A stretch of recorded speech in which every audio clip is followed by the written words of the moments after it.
Bienvenue dans ce premier épisode de Histoire de mon premier achat immobilier. L'objectif de ce nouveau format, c'est d'interviewer des personnes qui sont passées par cette étape du premier achat immobilier et leur demander comment ça s'est passé, quelles ont été les peurs qu'ils ont ressenties et quelles ont été les erreurs qu'ils ont faites. Personne essaie de nous ouvrir les yeux sur... vous savez que c'est pas parce que les taux sont bas que vous pouvez pas essayer d'aller chercher encore certaines choses. Et aujourd'hui, j'ai l'honneur de lancer cette série d'interviews, d'où le micro type podcast que vous voyez ici, avec un bon ami à moi qui a acheté son premier appartement à Paris en mars 2015 et qui loue aujourd'hui puisqu'il vit au Québec. Ces coups de mou, il y a des moments où on a quasiment hésité à abandonner parce que on a vu des appartements qui correspondaient absolument pas à ce qu'on cherchait, des gens qui nous pressaient. Si je lui ai demandé de participer à cette vidéo, c'est parce que comme la plupart des gens qui me suivent, avant de passer à l'action et d'acheter son premier bien, il a beaucoup douté, il avait beaucoup de peur. Le moment de l'achat n'a pas été très facile à vivre, il a fait beaucoup d'erreurs, et du coup j'ai voulu qu'il raconte tout son parcours pour vous inspirer à passer à l'action et pour vous éviter de reproduire les mêmes erreurs. J'espère que cet épisode vous plaira et qu'il vous permettra de vous motiver pour passer à l'action pour réaliser ce premier investissement immobilier dont vous rêvez depuis longtemps. Salut Adelin, merci beaucoup d'être là aujourd'hui. Salut Fred, de rien. Ce que je te propose, c'est que je vais te présenter assez rapidement et puis présenter aussi le projet immobilier que tu avais, tu corrigeras si besoin. Donc toi, tu es alsacien d'origine, on se connaît depuis maintenant plus de 12 ans, je pense. Aujourd'hui, tu vis au Québec et tu es avec ta compagne propriétaire d'un appartement dans le 12e arrondissement de Paris que tu loues. Tu es d'ailleurs en train de rechercher un nouveau locataire, si je ne me trompe pas. Exactement, je suis en train de chercher un locataire, ça fait 2 mois que l'appartement est vide.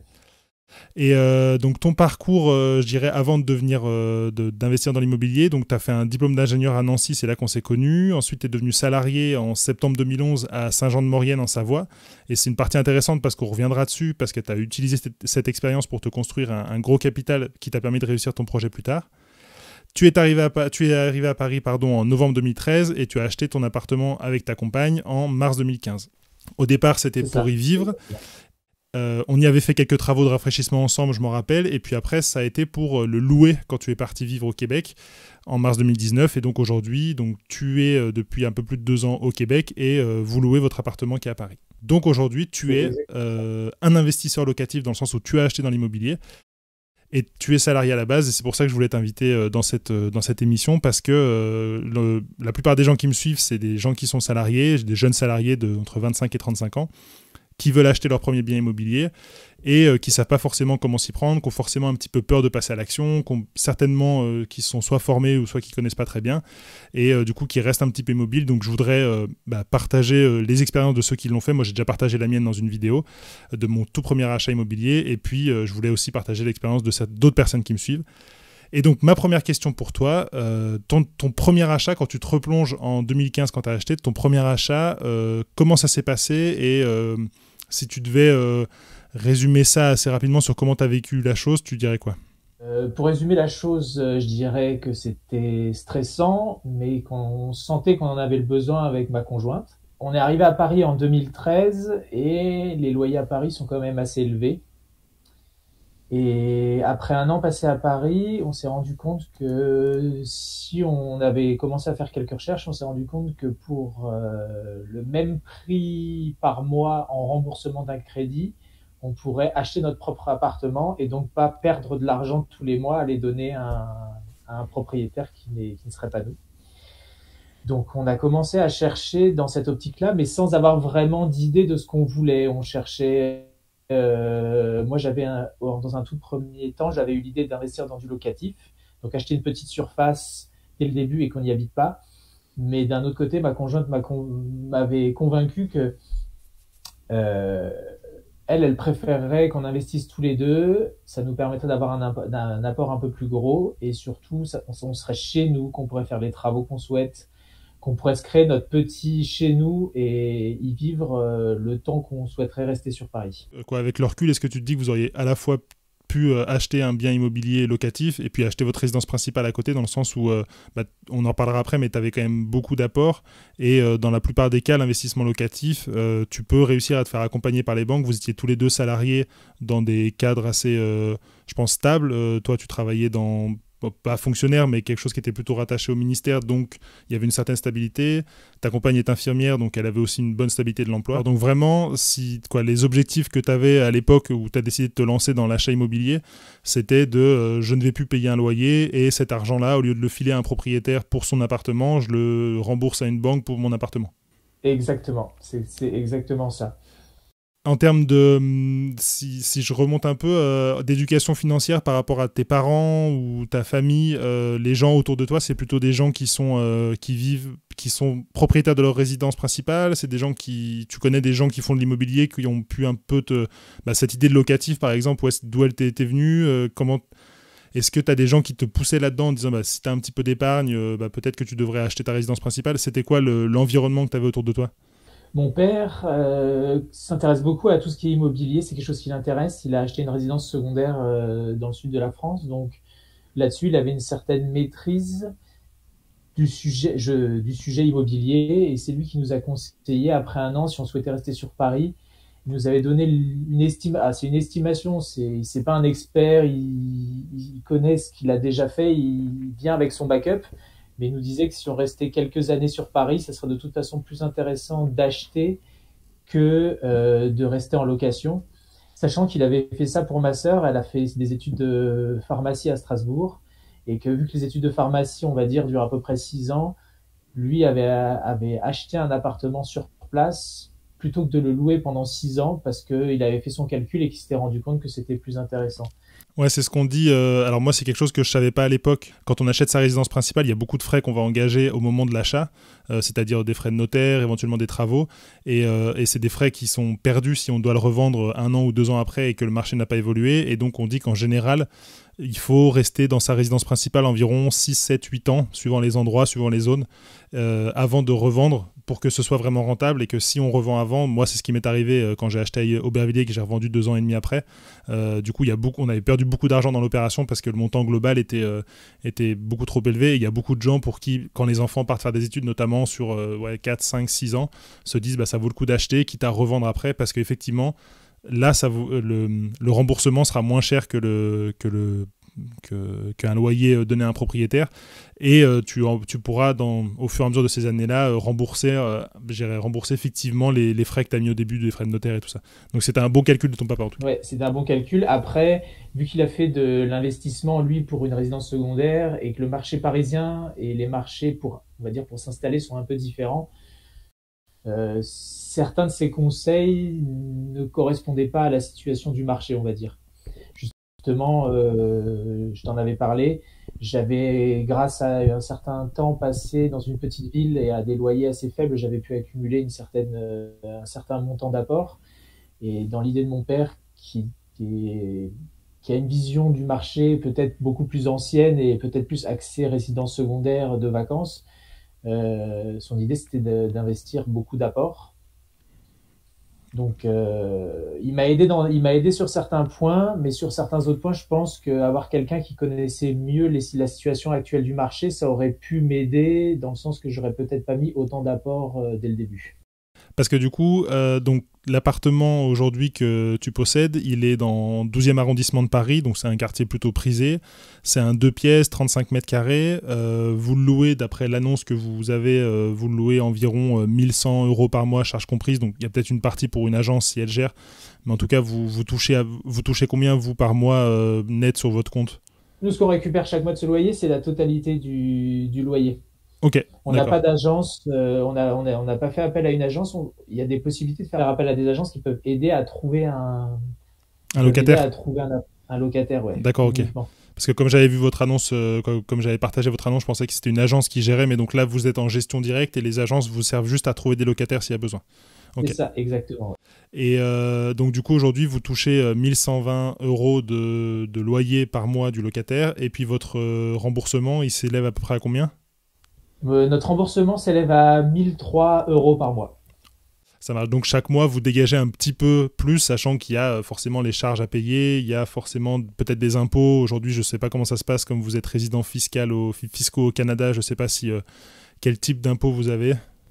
Depuis qu'on est parti de France et qu'on l'a mis en location, on est passé en France, il y a une myriade de situations de location possibles et grâce à la situation fiscale qu'on a choisie en passant par un cabinet comptable, on va dire que sur une année fiscale complète, on va dire du 1er janvier au 31 décembre, on doit sortir de notre poche en plus à peu près 1500 euros. Sur l'année, ok. Sur l'année. D'accord, oui, non, mais c'est aussi... ce qui s'est passé, c'est que vous avez certainement fait un emprunt où vous n'avez pas forcément optimisé l'emprunt dans le sens en disant on va faire un crédit pour avoir des mensualités assez faibles pour que le loyer puisse rembourser plus que ça. En plus, c'est une zone, Paris, forcément, on ne peut pas forcément appliquer les mêmes règles à Paris que dans d'autres villes de France où on arrive à trouver des appartements, à les louer pas très cher et puis avoir des crédits encore moins chers, donc à dégager un peu de... Dans l'immobilier, il parle beaucoup de cash flow, donc de trésorerie chaque mois.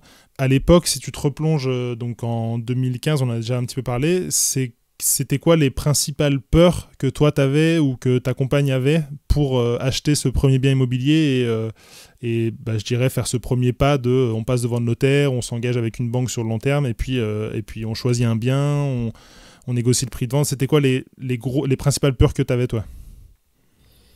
Alors, les principales peurs, c'était déjà l'appartement en lui-même, en fait. Il y a beaucoup de pression et quand on pense d'être tombé sur le bien qui va peut-être être bon, si on se décide pas rapidement, on est tout de suite, on peut se le faire, on peut nous passer devant pour que quelqu'un d'autre ait fait une offre. Et c'est vrai que quand c'est notre premier achat, nous on était quand même assez jeunes, on n'avait jamais fait d'investissement et avoir cette pression qui nous dit vous avez un petit coup de cœur, mais on a toujours ce doute en se disant peut-être que c'est le coup de cœur, mais est-ce qu'on va pas voir mieux, est-ce qu'on va avoir? On est très hésitant et on peut soit laisser passer des opportunités qui auraient été intéressantes, soit à l'inverse se décider pour quelque chose qui finalement va pas correspondre à ce qu'on attend. Ça c'était vraiment une crainte, c'était on essayait de tout contrôler, de savoir l'endroit, la taille, le voisinage. Mais en fait, on s'épuisait, on faisait des visites tous les soirs, on en faisait 4-5, on allait dans différents quartiers, et puis on connaissait pas les quartiers, ça nous stressait, et puis des fois, l'immeuble, il y avait des choses qui nous semblaient bizarres dans l'immeuble. Donc, et avoir cette pression de se dire que si on trouvait peut-être un appartement, si on se décidait pas dans la journée, on risquait de se faire passer devant, ça rajoutait de la pression sur nos épaules et sur la décision qu'on avait à prendre. Donc ça, c'était la première chose. Et puis la deuxième chose, c'est les banques, parce que il y a toute la partie administrative, il faut trouver la bonne banque. Qui pour nous aider à trouver la bonne banque? Parce qu'il y a des sites en ligne qui peuvent permettre de nous aider à trouver ça. Après, souvent, il y a des différences entre les sites qui nous ont aidés. Je me souviens plus comment ça s'appelle Meilleurtaux.com ou des courtiers, ouais, des courtiers en. Des courtiers. Ouais. Parce que souvent, ce qui arrive, c'est que c'est pas ce qui arrive, mais c'est la crainte, c'est que le courtier nous parle de quelque chose, et puis qu'en fait, quand on arrive à la banque, il nous rajoute tel type de frais, on vous a pas expliqué, mais en fait, pour faire ça, nous, dans une certaine mesure, c'est ce qui nous est arrivé. Nous, quand on est arrivé on nous a dit que pour obtenir le taux dont on avait besoin, il fallait prendre des parts sociétaires. D'accord, ouais. Ouais, ça arrive souvent. Sauf que ça, c'était indiqué nulle part. C'était pas forcément une grosse somme, mais on devait rajouter, c'était 500 euros par personne. Donc, ça fait 1000 euros de plus. Mais sauf que c'est cette crainte qu'il y ait des petits frais qui s'ajoutent au fur et à mesure et que dans notre calcul qu'on s'est fait, parce qu'on n'est jamais, nous, on était jeunes et on s'était pas vraiment on s'était fait un budget pour l'achat, mais on n'avait pas pensé à tous les à côté. Ouais, donc du coup, la crainte que ces frais s'accumulent, en fait. Les deux grosses peurs, alors je vais te poser des questions par rapport à ça, mais c'était principalement donc la première sur la nécessité d'être très très réactif si vous voyez des biens pour pas vous les faire piquer et potentiellement acheter un truc soit trop cher, soit pas si bien que ça parce que vous aviez cette pression-là. Et de l'autre côté, je dirais globalement peut-être une méconnaissance du système bancaire ou des taux. Qui fait que vous aviez potentiellement à la fin des petites lignes en bas du contrat que vous deviez signer parce que vous vouliez acheter. Et du coup, par rapport à la première peur, en vrai, ça s'est produit, le fait que vous visitiez quelque chose qui vous plaise beaucoup et qu'au moment où vous vouliez vous positionner sur le bien, il y ait déjà quelqu'un qui se soit positionné? Ça nous est arrivé sur 2 biens. Okay. On avait vu des appartements, on a hésité, finalement, on s'est dit que le quartier était bien, on a mis à peu près 2 jours. 2 jours, c'est pas si long que ça. Ouais, non, c'est la région parisienne aussi, je pense que c'est ça qui fait. La région parisienne. Et en 2 jours, on les a recontactés, ils nous ont dit, écoutez, vous êtes la 4e ou la 5e offre, de toute façon, forcément, il nous le disait pas comme ça, mais en gros, c'était le message, c'était vous êtes 5e sur la liste. Il y a forcément les quatre premiers qui sont devant vous vont forcément un des dossiers va être accepté. Donc ça sert pas forcément à quelque chose de faire une offre. Pour l'appartement qu'on a acheté, on a eu un petit peu de chance, c'est qu'une offre avait été refusée. Il avait été enlevé de la devanture d'une agence immobilière. Et un jour, tout simplement en se baladant dans notre quartier, on a vu cette annonce immobilière qui venait d'être mise. D'accord. Et donc on a pu le visiter le soir même. Et après, c'est vrai qu'après, avec une certaine expérience, après 20-25 appartements, on commençait à savoir ce qu'on aimait, ce qu'on n'aimait pas. Et le fait d'avoir été dans le quartier, je pense que ça nous a rassurés parce qu'on connaissait le quartier où on s'installait, on savait qu'on l'aimait bien, donc c'était déjà une épine en moins dans notre pied. Ouais, c'est un truc que je partage pas mal dans mes vidéos en général, c'est le fait de dire que, en fait, le moment de la visite, il faut pouvoir être très réactif, et pour ça, il n'y a pas de secret, il faut avoir déjà défini en amont tous les critères en termes de nombre de pièces, de lieux, je sais pas si on a des critères rédhibitoires sur un nombre d'étages sans ascenseur ou des choses comme ça, pour que on prenne pas une semaine, 2 semaines à se décider, tiens, ça nous convient pas, on va le revisiter. Il faut toujours pouvoir être très réactif. Ça peut aussi permettre, alors dans le cas de la région parisienne, je pense que c'est peut-être plus compliqué, mais ça peut permettre d'avoir un petit levier de négociation aussi sur le prix de vente, c'est-à-dire de dire, nous, on sait qu'on a une banque qui va nous suivre, ça correspond à nos critères, on vous fait une offre dans les 12 heures, et elle est peut-être un peu agressive, mais au moins vous êtes sûr que ça va passer et qu'il n'y a pas de conditions suspensives, et donc ça peut aider. Donc c'est vraiment toute la partie, et je pense que vous l'avez fait en visitant beaucoup de biens. Le fait d'affiner vos critères faisait que en 1 heure, vous pouvez vous dire oui, non, ça correspond pas. Et puis après, passer ce cap de on va faire une offre à plusieurs centaines de milliers d'euros et de pas hésiter 1 semaine ou 2 avant de la faire, quoi. C'est ça. Mais c'est vrai que le jour où on est tombé sur l'appartement, c'est tout aussi plaisant que stressant. Parce que quand on a visité l'appartement qui nous plaisait, on s'est regardé et on s'est dit merde, il nous plaît. Merde.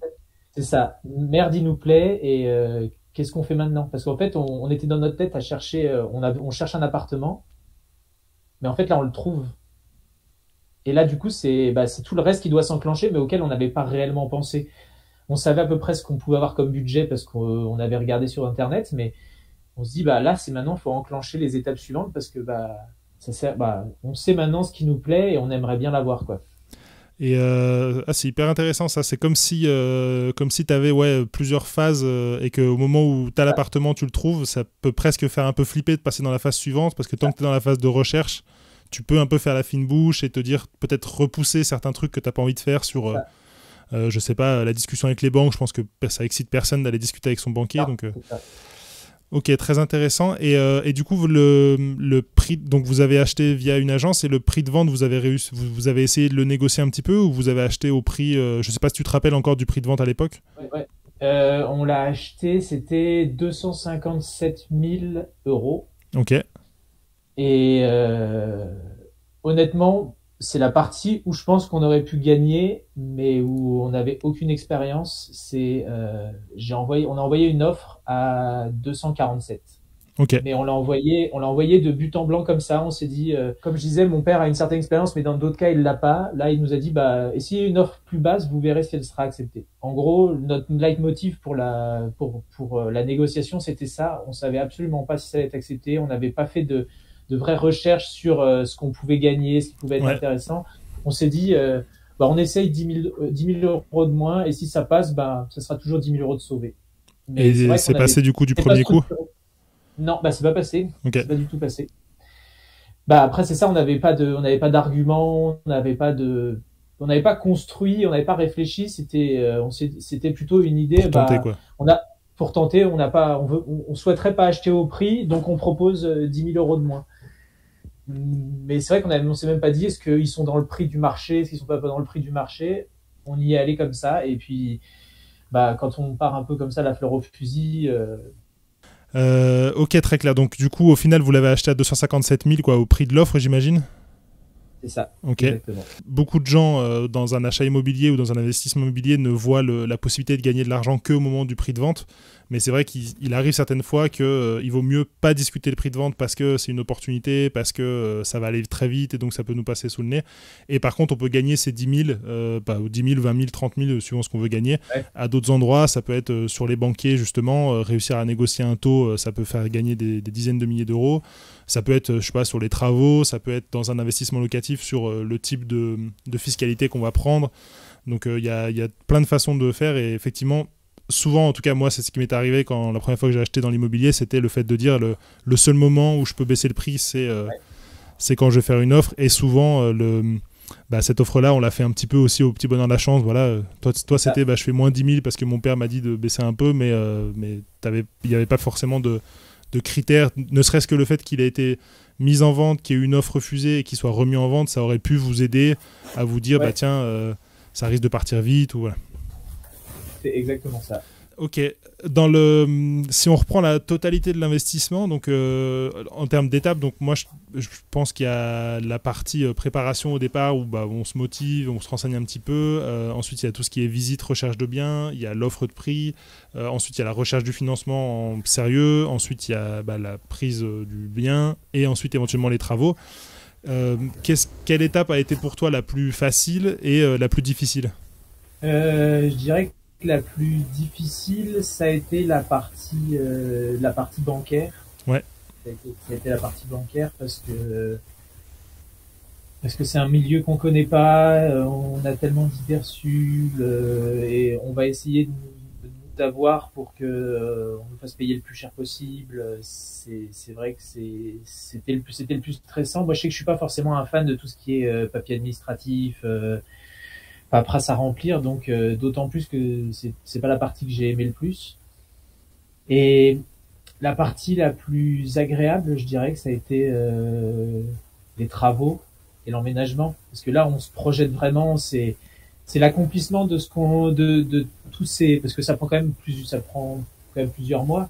C'est l'accomplissement de ces mois, d'avoir cherché, d'avoir trouvé un financement. On se retrouve à vraiment concrétiser, on fait la peinture, on chine un peu des meubles parce qu'on a envie que notre appartement, on a envie de s'y sentir bien, et ça c'est vraiment la partie qui m'a beaucoup plu parce que quand à la fin j'ai fini les travaux, je me suis assis dans mon canapé et puis j'ai regardé, je me suis dit je suis enfin chez moi et c'était un sentiment qui était très agréable.